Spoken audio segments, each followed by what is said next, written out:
All right. Hi, everybody. Welcome to Scorpio season.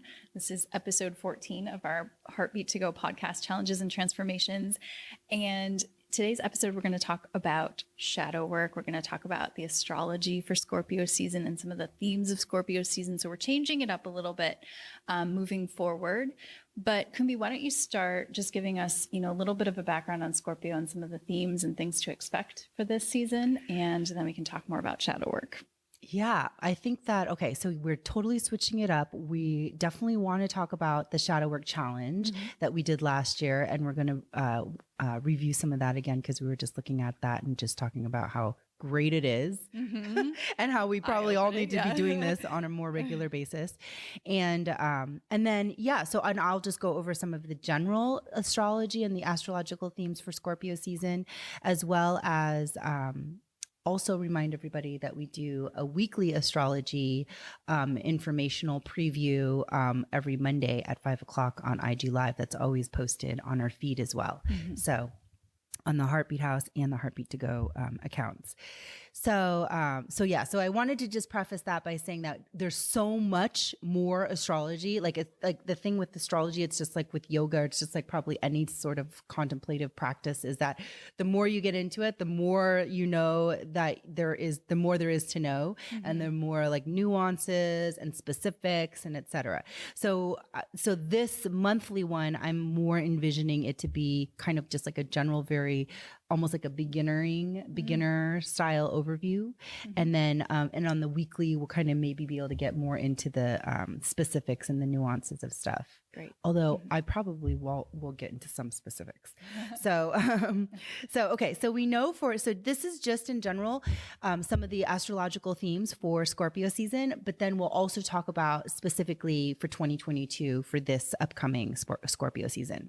Okay. So, because every year it's different, but the themes are always the same for Scorpio. So just off the top of my head, I should probably pulled up that preview, the overview thing that we have on the online studio.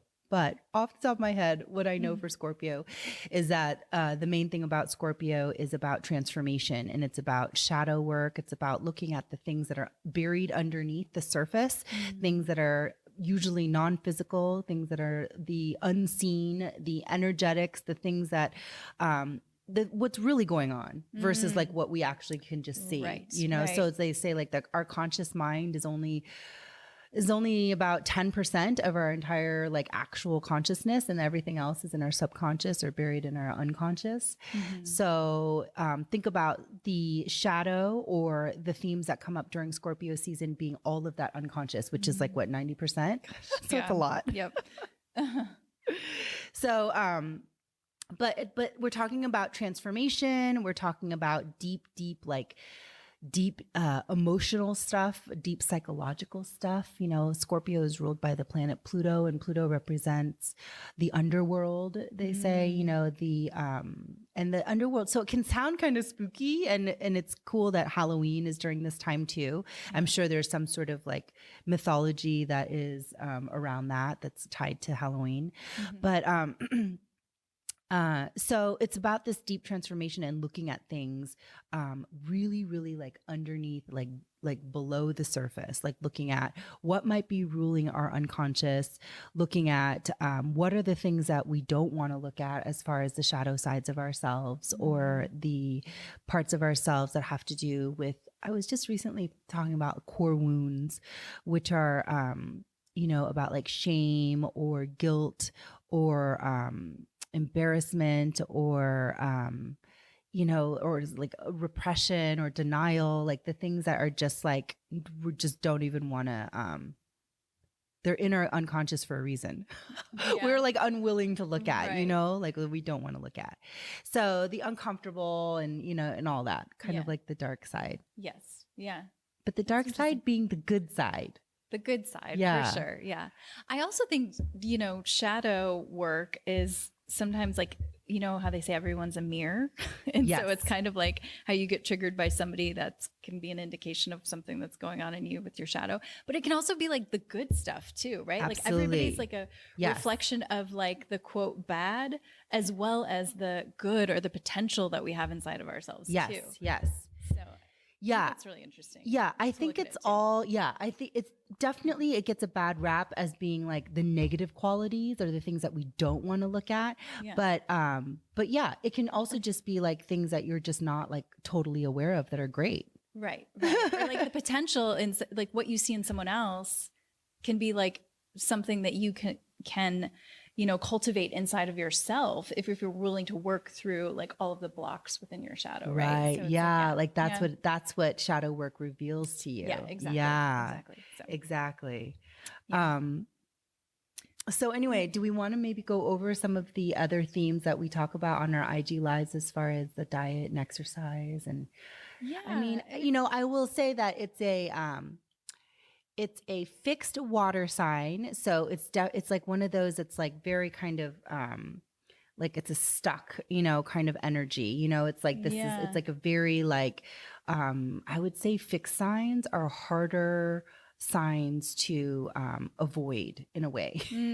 Like Yeah. they're just, it's like that, like that theme, that whatever it is like very like fixed energy. Like it's difference between cardinal energy, which is like very like a rush of like action or initiation of something, the beginning of something. And then mutable energy is very like a little bit wishy-washy and can just be kind of like, you know, less like harder to identify, where fixed feels very like solid in that sign or in that element, you know, so the element of water. Yeah. So, and water represents our emotions, water represents emotional energy and emotional healing. And the way that emotions can either really work for you, or if you don't allow for them, it's almost like emotions are almost like a child in a way. It's like if you're not going to pay attention to them, then you're gonna feel the repercussions of that later. Yeah. Yeah. I don't know if that Yeah. makes sense as far as parenting. I've heard Byron Katie talk about that before too, where it's like emotions or even thoughts, they're just like a child kind of like pulling at your, you know, at your shirt. And it's just like, they just want your attention. And it's like, as soon as you kind of can turn to them, give them your attention, it's like, they sort of have the power to let go of you versus like you letting go of them. But it's just like, they keep coming up until they're addressed. Exactly. So we have to look at them. Yeah. Exactly. Totally. Yeah. So we have that, it being a fixed water sign. It's happening, you know, at the end of October and most of November. It is about the underworld being ruled by the planet Pluto. So, and Pluto's kind of in a way about this death and rebirth cycle, which is why that theme of transformation is so key with Shadow and Scorpio. But that whole theme or that cycle of like death and rebirth is not super comfortable. So I think that's what makes it such, you know, kind of like a more, what do they call it, malefic type of a sign, you know, where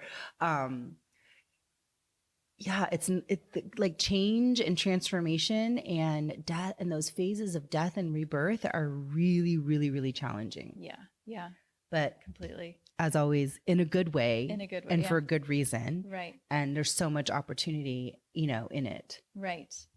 So I'm almost wondering, okay, so if Scorpio represents the shadow, you know how you talk about how there's like the positive of each side, and then there's the shadow of each side. So what would be like the gift and then the shadow of Scorpio? Well, the shadow of Scorpio is just what we were talking about, as far as it being uncomfortable, it being, you know, maybe scary, it being filled with fear, you know, it can be also just the shadow of Scorpio can be manipulative, you know, it can be like dark. It can be, I mean, it's like the shadow is the shadow, right? The like shadow if you're not work willing to look at it, is the shadow. it's the stuff that keeps coming up in like the negative way in your life. Exactly. Right. So so the shadow, meaning like the shadow of our of our unconscious, would be the shadow of Scorpio. Yeah. Right. Right. But the gift of Scorpio is that is transformation. Right. Is change, is rebirth, is getting down to more of our authentic self, is figuring out why we are the way that we are, is enlightenment, is awakening. You know, there's it's so extreme what the gift and the shadow of Scorpio is. So yeah, if we can focus on the gift of it, then it's almost like whatever you need to get through to get to that gift of awakening, of being more conscious, of knowing yourself better, then it's always worth it. Yeah. Yeah. Like no matter what, it will be worth it. Just like it's also like if we think about death and rebirth, like think about life being like birth, like the birth of like our existence or the light of our consciousness, and death being that transformation into something different, whether it's reincarnation or whether it's some other type of afterlife, then that's, you know, then that's like, that is the phase of, I mean, that's like the purpose, you know, that's the purpose of what we're doing. Like that's the purpose of living, is to transform. Right. So you think about like a plant or something, you know, if it just stays a seed, it's going to eventually die. If it just stays like a seedling, it's going to eventually die. Like it needs to mature, it needs to grow, it needs to, you know, continue onward and upward. Like that is what is about this material plane, about this physical life, is that everything is constantly changing. Everything changes. Yeah. So, and everything is constantly changing, and then you can say like, is it growing or is it not growing? I mean, it's just constant. Everything is constantly changing. So you might as well grow. Right. You know? And I think that's the beauty of Scorpio too, is it helps you get out of the stuckness. You know? Like exactly. It's the thing that's going to force you to look at yourself, to get out of that. Because personally, I know I've stayed in cycles like longer than I probably needed to. But it's forcing us to look inside of ourselves and get out of that like repeating loop. Yeah. So yeah. Exactly. Yeah. And it's so funny because you think about it being a fixed sign. So it's like keeping you in that phase of like constantly coming out of being stuck. Yeah.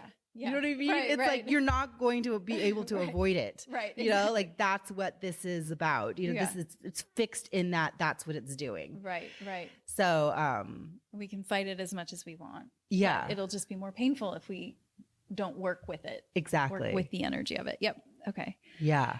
So it's like the difference between swimming upstream and downstream. Oh yeah. Like the current is there, it's consistent, you know, it's moving. Right, right. So are you going to, you know, fight, like expend a lot of energy fighting against it, standing against it, and not really either moving backwards or being still, or really slowly moving forward? Or are you going to just turn around and just, you know, go with it? Go with it. Yeah. Yeah.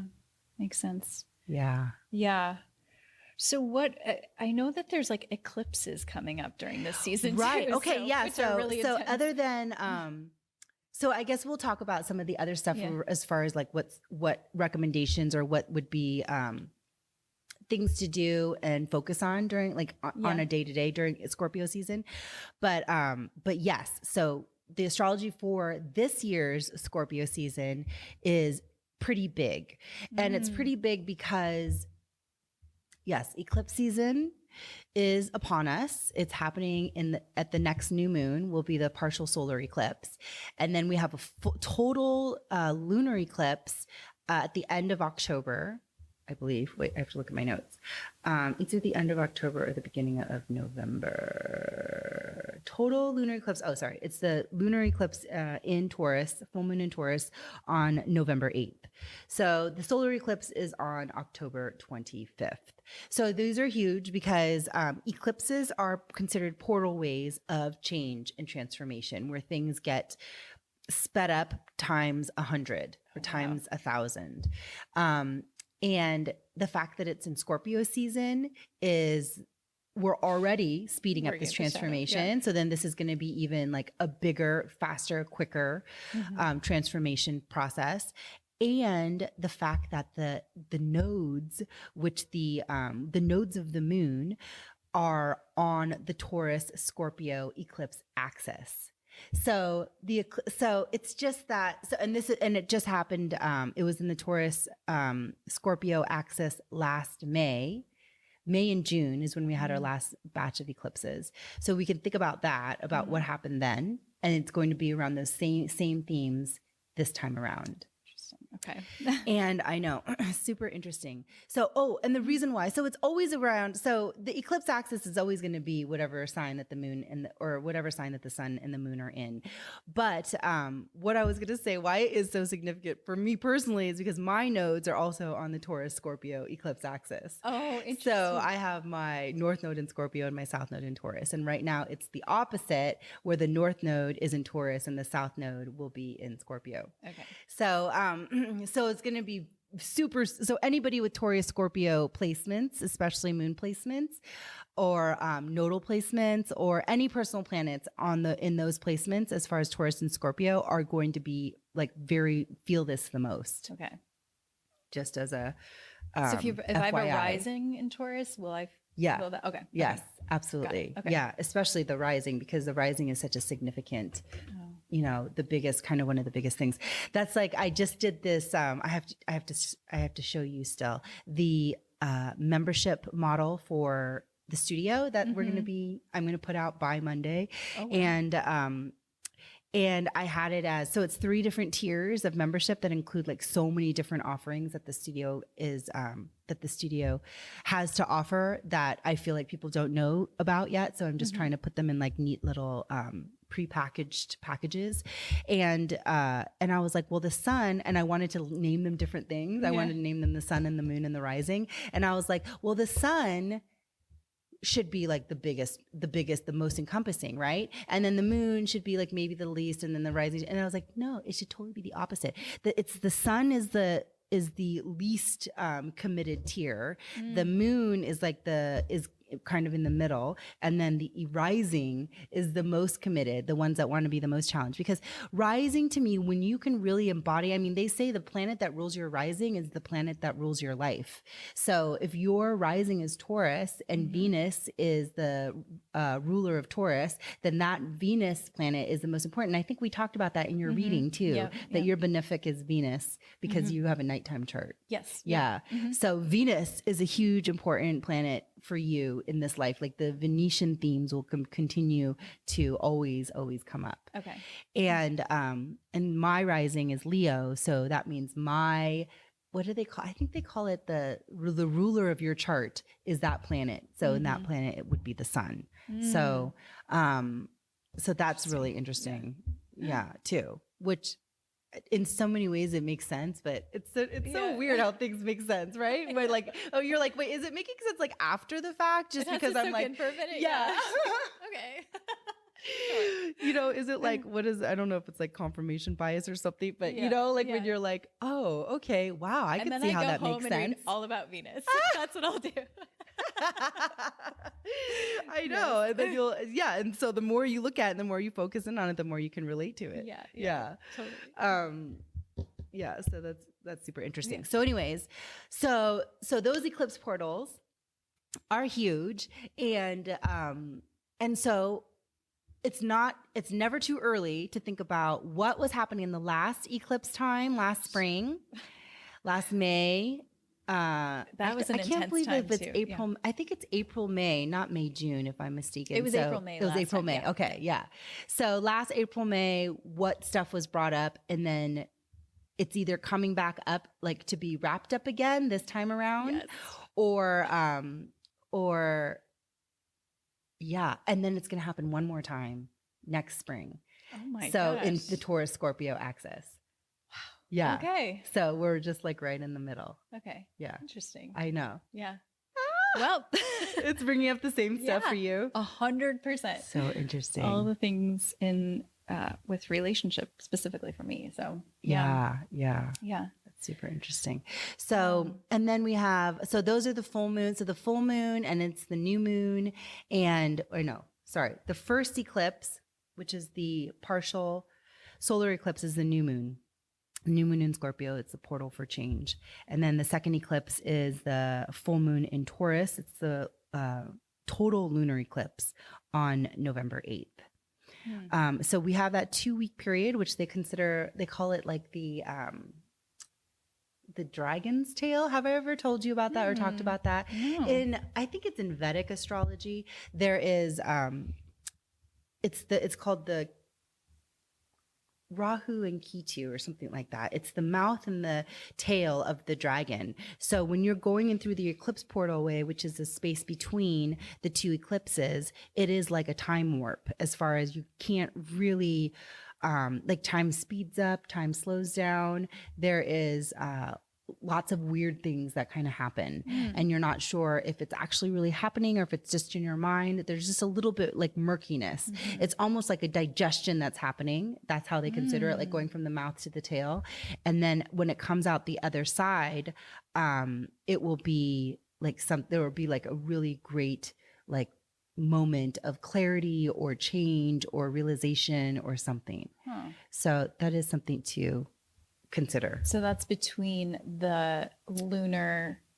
That's between the new moon and the full new moon. moon and the full moon. Okay. Yeah. Just in general, not because it's. No, because of the eclipses. Oh, got it. Okay. Yes. Okay. So it's just in general, there's always that kind of portal way. Yeah. But during eclipse time, like between the 2 eclipses, it's like magnified like 1,000. Okay. So yeah, I remember last year it feeling like a 2-week period of like weird time stuff happening, time warping. Right. You know, time being something that is actually like malleable.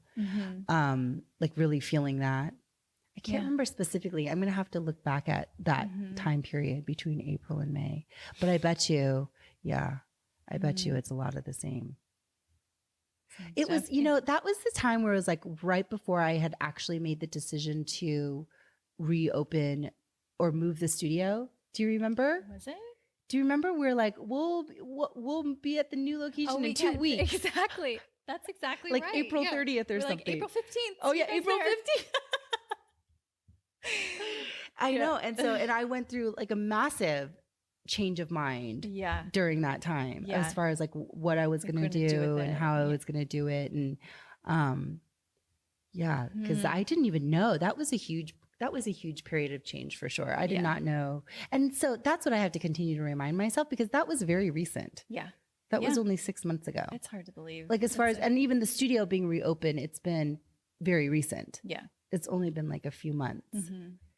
So I'm already in like that space of like I have this business coach now, and she's always like every week she's like, you have to celebrate, like we always begin, she's like super positive. You have to celebrate your wins, you know, you celebrate like whatever. And I realize I don't do that. Yeah. Like I just don't do that enough, you know? Yeah. But, and one of the things that she's been reminding me of, it's like, it's only been a few months since you've moved the studio and reopened the business, you know, like fully. Yeah. Yeah. Compared to how long you did it before. Right. Yeah. So, whereas like, I kind of feel like I've been doing it forever, but I'm like, it hasn't been actually that long. It really hasn't been that long. Yeah. July, right? End of June was when End of June was when we reopened. Yeah. Like the soft reopening. Yeah. Wow. So much has happened this year, it feels like. But I know. So much has happened this year. Okay. So moving on with more of the monthly astrology for this season, for Scorpio season for 2022. So the dates are specifically October 23rd to November 21st. So it's most of November. It definitely covers Halloween. And the themes are death and rebirth, shadow, transformation. The main things that are happening are those eclipses. So the eclipses are only happen every 6 months or so. And they happen in the same axis way 3 times in a row, and then they switch to the next axis way. Got it. Okay. So the last one before last spring, it was a Gemini Sagittarius one. And so it moves backwards because this is now Taurus. So the next one will be in Aries and Libra. As far as after, so next year at this time, we'll have an Aries Libra eclipse season. And then the other big thing for Scorpio season is this Mars retrograde. So this Mars retrograde is going to be happening at the end of October 30th. And it's a Mars retrograde in Gemini.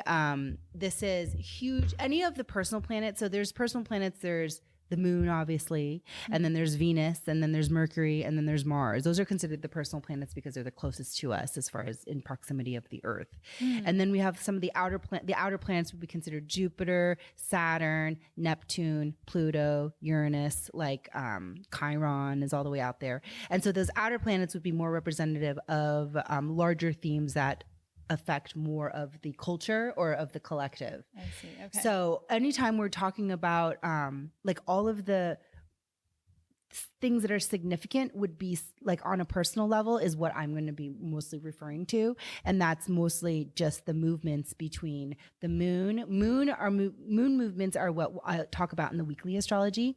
But then Mercury, because of the Mercury retrograde stuff, and that's like the next planets that's closest to us, Venus and Mars. So Mercury representing our communication, Venus representing our love, our relationships, our heart, and Mars representing action and movement forward and physicality.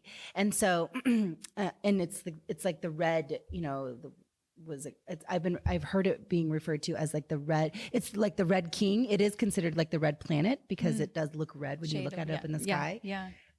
But somebody who is very impulsive or quick to anger, like this is the archetype of Mars.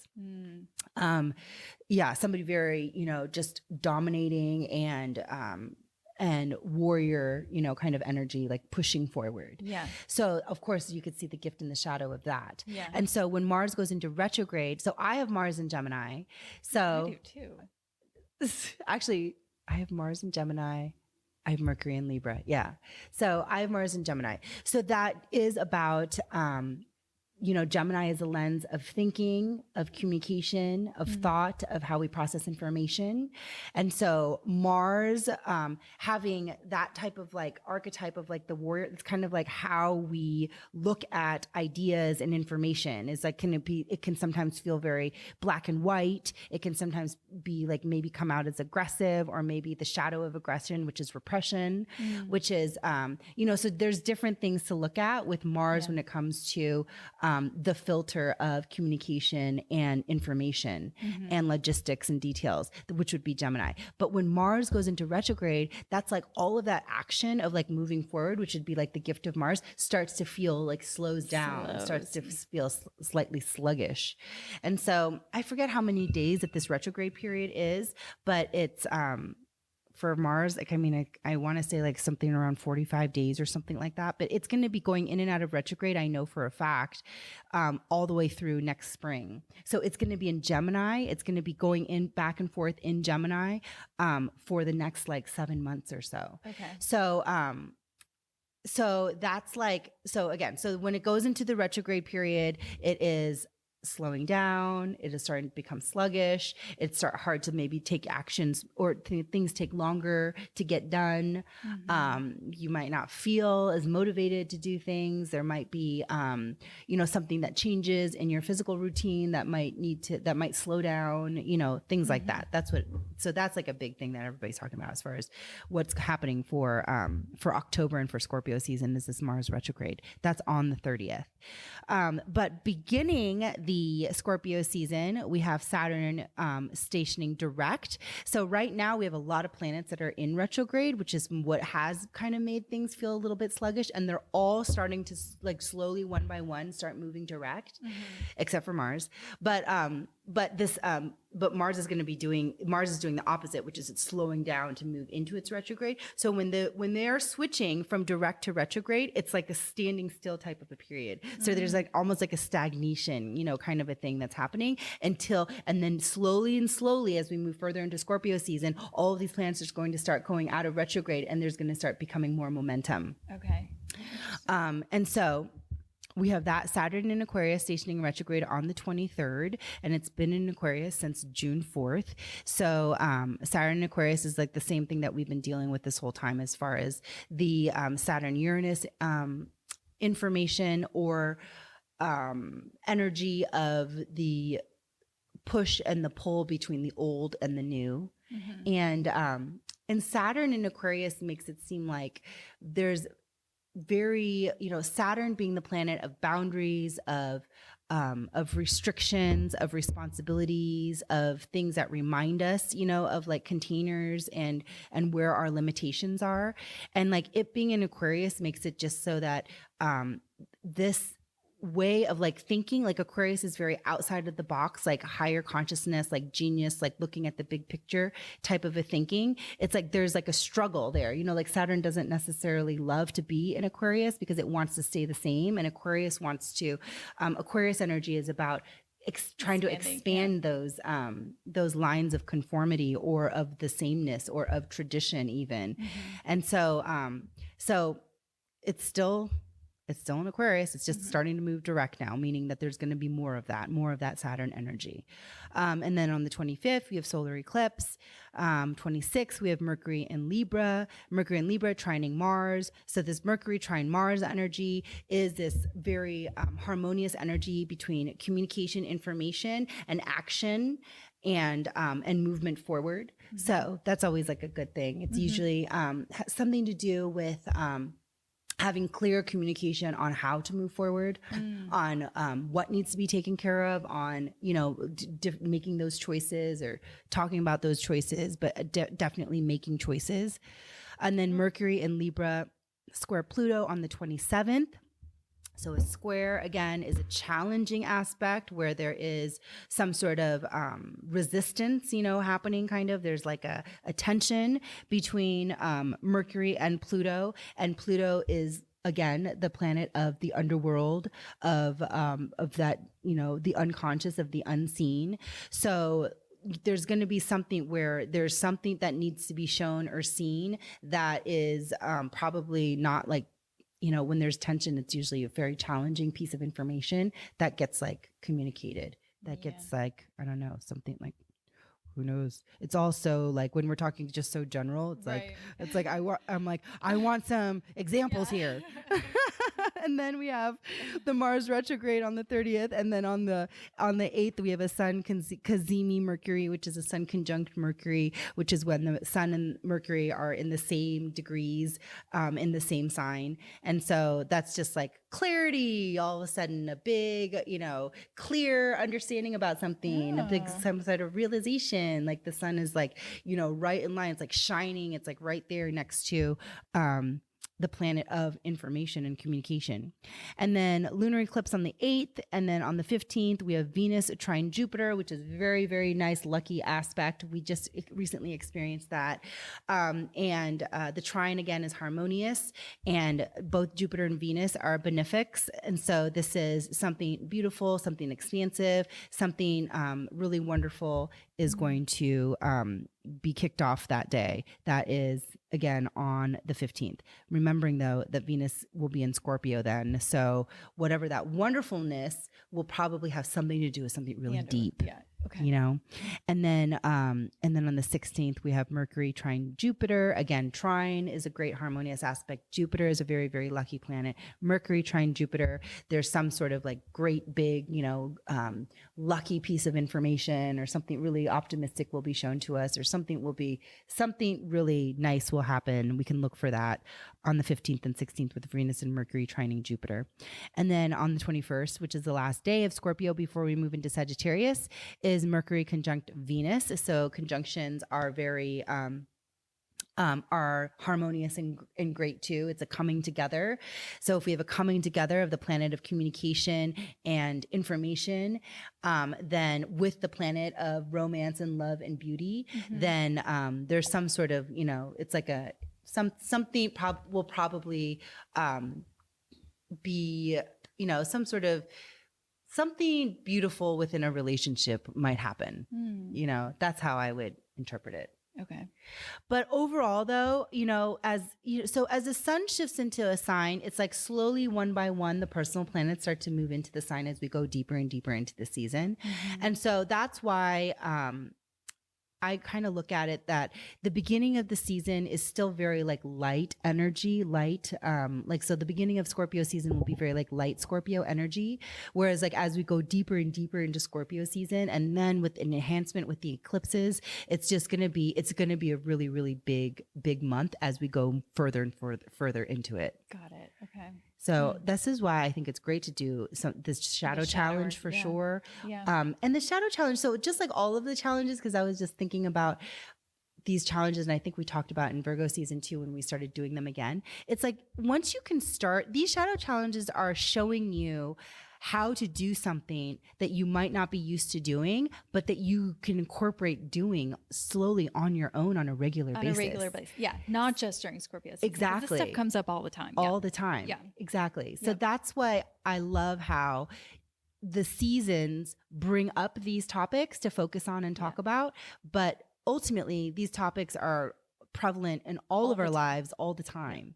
So, it's just to become familiar with them. Mm-hmm. It's just like I'm reading about archetypes. It's just like the planets and the signs, and the archetype is the kind of umbrella that is a universal characteristic, that is timeless, that it's like everybody is familiar with, just because we're all human. Right. So all of these topics are topics that are all a part of us. So when we go through all the different themes through the astrological year, it's so great because we actually consciously can touch on, intentionally touch on all these different aspects of ourselves, all different aspects of our psyche, and also really look at all these different archetypal energies within us. And so it's just, the process of even doing these, looking at these astrological themes all throughout the year is like doing like shadow work to a certain extent, because it's shining light on the things that we don't normally think about. Right. Right. So if we're going to have like a focus on anything, I mean, if we were just I don't know about you, but I feel like my mind is just completely wild. And if I don't control it, like with like an intentional focus, like every day, if not moment to moment, then it feels like I will not get anything done and not know anything, because I'll just be like so super spaced out. Yeah, totally.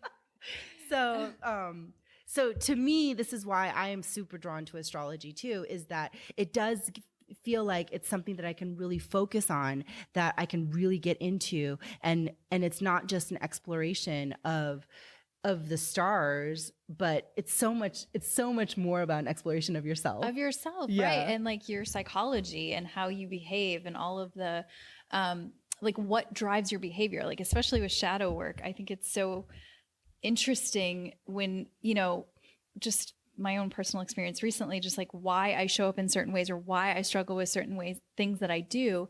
It's like you said, it's all unconscious stuff, that it's like all these behaviors that I don't know where they necessarily came from. I mean, I know that it's all like childhood based, I'm assuming, but it's like, these are the things that lead our lives unless we look at them. Yeah. So it's like we feel like we have no control, but we actually have a lot of control over this. Right. We just have to take the time to like look inside ourselves, develop that self-awareness, and be committed to healing. Yeah.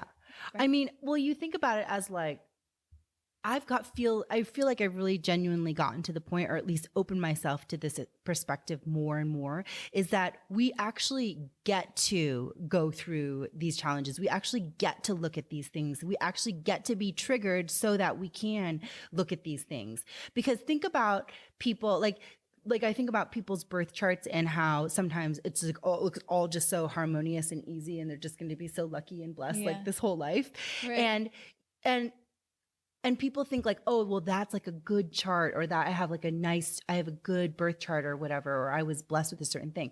But to go through your entire life without experiencing any type of up and down or challenge or whatever, it being just a vanilla great life, is not necessarily the best scenario. No. So I think, this is how they explain like why we want to incarnate as human beings. Like there's like a spiritual understanding, there's a spiritual philosophy about how the reason why we came to incarnate, and I really believe this, into these physical bodies, into this realm of like restriction and time and space and challenges and heartbreak and emotions and all of the things that we go through, fear and shadow, is because in the spirit realm, like just non-physical realm, there isn't any of that. Like there's no nuance. It's very like, you don't get to taste anything. You don't get to feel anything. You know, you're just kind of like living in, I mean, this is like from listening to people who channel spirits and also people who have had near-death experiences and have come back and talked about it, or just like spiritual, woo-woo stuff anyways that I love to listen to. But supposedly, and this is consistent information amongst like mediums and psychics and NDE survivors, and found also in texts, you know, in ancient spiritual texts, is this idea that when you're in non-physical form, everything is wonderful and great and beautiful. It's just like love. Yeah. So, but when you only experience one note of something all of the time, it's not necessarily the best experience because you don't have a contrast. You don't have a contrast to even know that that's a great experience. Sometimes like having things be too easy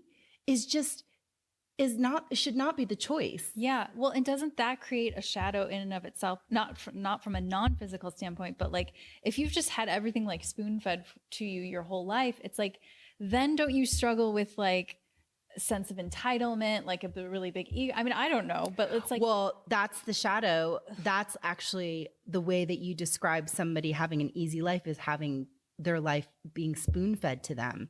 Whereas that might not necessarily be an easy life. Like that's actually that's like a interesting like projection about what it would be. Like I would imagine it to be, but I hear what you're saying. I would imagine it to be like somebody who doesn't come across any challenges, right? That's what you mean, right? That's like, yeah, I guess that I was interpreting like I guess I am interpreting like a easy like birth chart to mean, yeah, like I'm attaching that to like specific things in a culture that are like money and, you know, like all the things that, like, but that doesn't necessarily mean that. No, not at all. Because somebody can have a really, really difficult, like, I mean, this is what they say about people who do have a lot of money are the ones that are most fearful of, or most scarcity consciousness. Or the most fearful of not having it. Yeah. You know, so no, that's definitely, there's no, I mean, there's so many different interpretations or as far as like judging what would be considered easy or harmonious versus not. And I guess the way that I'm coming at it is from thinking that if you don't have a life with any challenges whatsoever, like you're just constantly always feeling 100% great, that to me would be very, very like boring. Yeah. There's no growth there. Right. So then if you take it even broader from a bigger perspective, the harmonious life would be to experience all of those challenges and ups and downs, but to really be able to see the gift in all of it, right? So the challenge is mostly that most of us don't ever get to the point where we can actually appreciate the challenges, that we can actually appreciate the dark, the shadow. And I see what you're saying. So it's like learning to appreciate the challenges as opportunities for transformation. Right. And evolution. Yep. Versus if you have those challenges and you don't, you're just blaming other people for them. Or like, if you don't, then that's stuck. a very, very challenging life. Yeah. Or that's, I don't know. I'm trying to think like what would be considered harmonious. Well, harmonious actually implies like things are not very up and down. Like it's just very like even, right? Yeah. So yeah, that's not, the evenness is not, it's just like trying to like wash, like I think about washing clothes or something. It's like you need the friction. You need the friction for things to, otherwise you're just going to stay, I guess, stay the same. You stay the same, which I was going to say stay dirty, but you could just stay the same. And then you don't even know if it's dirty or clean because you're just always the same. Yeah. I mean, I don't know. Yeah. But basically that's a lucky life which is how I feel I have for sure, is the ability to be able to see how the challenges are such gifts. Yeah. Yeah. So if we can all come to terms with that as just like a given, yeah, then just imagine how much more energy we would have saved from groveling and resistance and blaming, judging and other judging. people. And, yeah. How much how much energy we would save. Yeah. Right. We would just be able to actually direct that energy into growth. And doing better things in our lives and service and being contribution better for the people we love. And exactly. Yeah. Yep. I know. Yeah. So that's why Scorpio season is such an opportunity, because, and it can be really bad or really good. Yeah. If you are not, and this is kind of like, it's showing the true colors then, so if you just like, you don't know the true colors of a relationship until you actually go through conflict together. And so, otherwise, I mean, would you rather have, and I guess some people would, and I think a lot of people exist in that dynamic where it's just a comfortable, harmonious, boring, uninspiring, unintimate situationship. Yeah, right. Versus maybe something that might be a little bit more tumultuous and up and down and uncertain, and coming back to certainty and coming back to connection, separating it, like maybe that's way more interesting to me. That's way more interesting. And that creates so much more connection, but you have to be willing to risk that uncertainty. So if you're too scared of losing something, then sometimes you just hold on too tightly and you can't ever actually enjoy it. Yeah. Yeah. Or even get the benefits of being in it. Right. Right. So that's what it is with Scorpio season. That's what it is with Scorpio themes. It's that you are going to be presented with an opportunity for transformation. Are you going to take it? Yep. Or are you going to, I don't know, back off, resist it? And then the resistance will just dig you into a deeper hole. Yep. Yep. Whereas if you take it, right? If you take on that challenge, if you face that fear, if you look at that shadow, then there's so much more can open up for you. Yeah. I mean, you'll be available for so much more life, basically. Yeah. So great, isn't it? So great. Yeah. And I mean, this is where the shadow challenge comes into play, where it's like you can really start to identify what your challenge is. Right. And so, I don't know if you want to talk a little bit about that, but it basically gives a framework for getting in touch with your shadow, and some ways to work through it. So check it out. It's 5 days of doing some really deep work. And again, you can do this during Scorpio season, but basically this is just life work, right? I think that I do this kind of more. I mean, I think this really spurred it on when I had to like actually write it out, when sometimes it seals it when you actually write it out.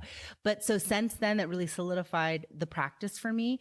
And yeah, it's always about it's just basically looking at all of your triggers. Exactly. Yep. And looking at, and really diving in, like taking some time just to figure it out, where it comes from. It's so easy to just be like, oh yeah, that person pissed me off. Moving on to the next thing. Yeah. Oh yeah, that person pissed me off again. Oh, yeah.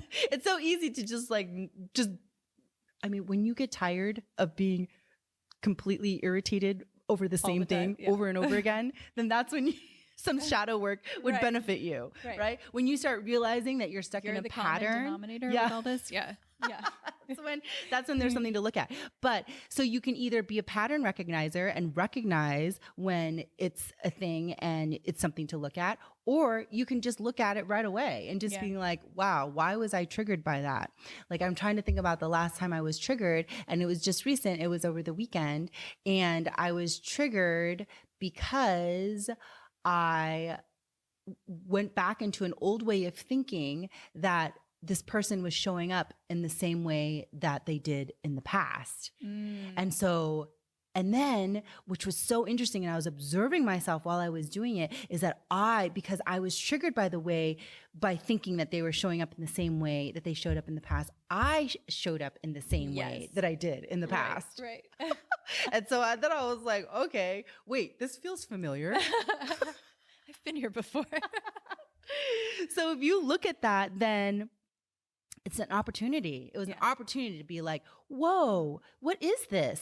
Like, I can look at this and I can be like, why? You know, when you just can keep going into until you find, digging deeper. why until you figure out what it actually was and what it actually is. And what I figured out was that it was triggering something from the past. I was reacting in the same way that I would have in the past.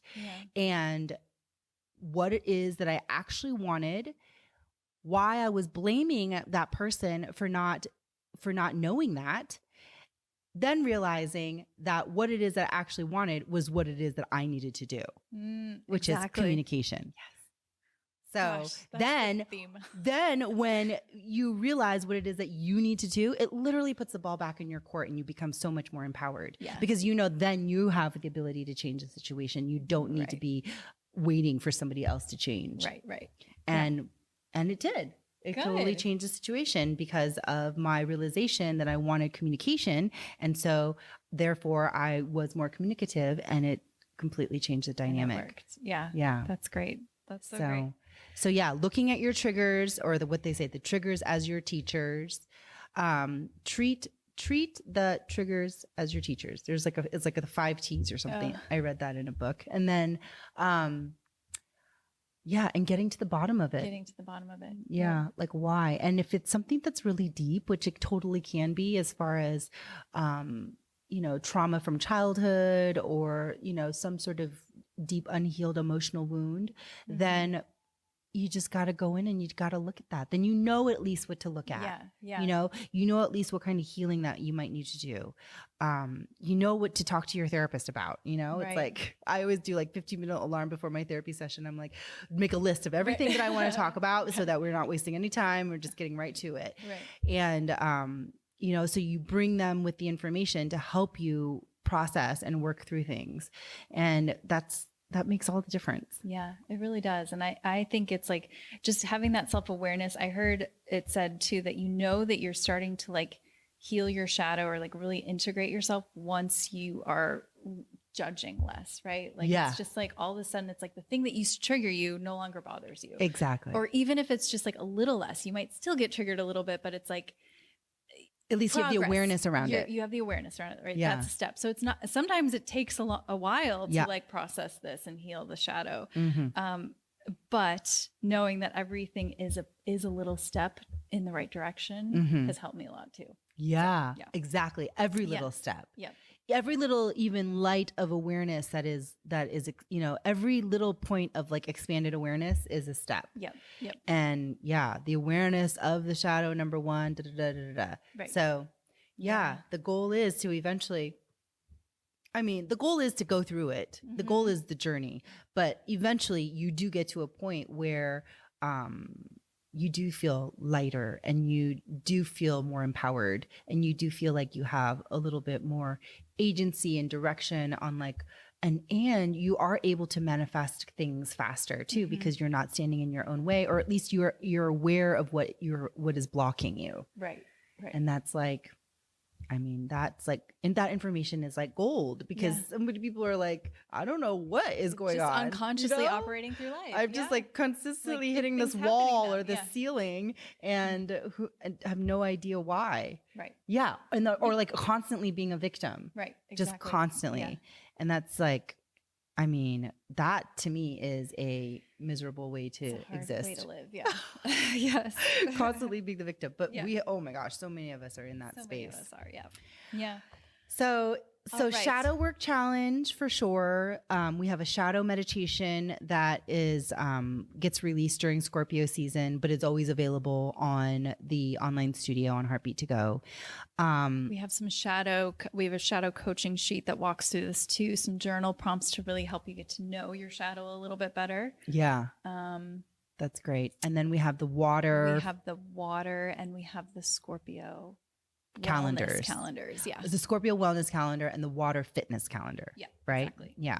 So yeah. And what's so exciting, because we are going to make this happen, is that starting as an offering for the beginning of the year, beginning of January for the new year, we're going to have a compilation of all of our seasonal offerings in like one big 1 year workbook. So you can work ahead, you can, go through different sections. This is how I am envisioning it. Mm-hmm. This is like a brand new idea.